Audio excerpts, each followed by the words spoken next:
this is Chris Ludwig from NSS bringing you the tip of the week, and I want to talk a little bit about internal cueing. Now when we talk about internal cueing, we talk about thinking about how the body is moving and what muscles are being used. Specifically, I want to talk about internal cueing for lower body lifts and picking something up off the floor. So let's get to it. All right, so we're going to start things off with the deadlift. Okay, a lot of people have done the deadlift before, a lot of people have worked through it a lot. But we want to think about specifically for if you're starting out with it, or if you're adding more weight that you're maybe not used to, we want to think about how we're picking it up off the floor. Okay, now we always want to start here in your good deadlift stance. Okay, shoulders over top of the weight, hips back. But as we pick it up off the floor, a lot of people tend to think about just standing up with it and bringing their shoulders back. What that ends up being a lot of times is they end up arching the back as they come up, and they complain a lot about low back pain. Well, we don't want that. We want to feel it in that below the belt backside of the legs. So, a couple things we can do. We always want to think about, okay, swallow that belly full of air, bear down on it, get that core feeling really tight.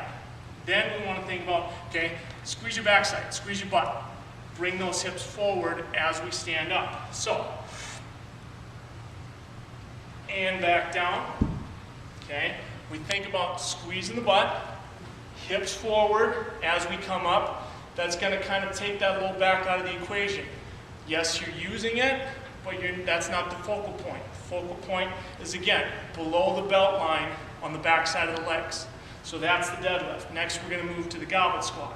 All right, so next we're going into the goblet squat, okay? Now this one you don't typically hear about low back pain as much, but it can still happen, okay? If you're in the bottom position of your goblet squat and you go to stand up without thinking too much about it, you can still get that shoulders back, standing up, you know, with your shoulders. Again, that's a low back pain. So, what we want to think about, again, we're always swallowing that belly full of air, bearing down on it to keep that core nice and tall and nice and tight.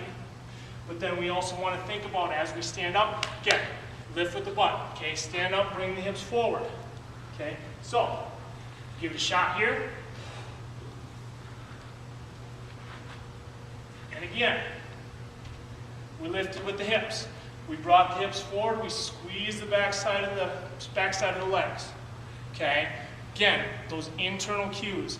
Feeling the butt work, feeling the backside of the legs work. Lastly, we're going to move on to everyday lifting. All right, so now we're going on to everyday lifting, okay? So my everyday lifting today is a K. It's pretty cool.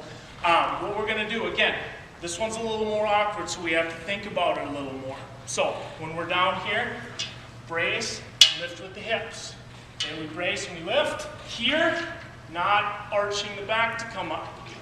Again, when we think about lifting something that's awkward or heavy off the floor in everyday life, we don't think about it a lot. We just end up lifting with the shoulders. Low back pain. We gotta lift with the hips. We gotta bring the hips forward, and then we have control of it. So again, everyday lifting. We have to think about those internal cues to get that backside of the legs firing and get that pressure off the low back. So that is internal cueing. We just want to think about lifting with the hips, good brace, not pulling those shoulders back, hips forward. Think about those muscles moving. All right, thanks for watching.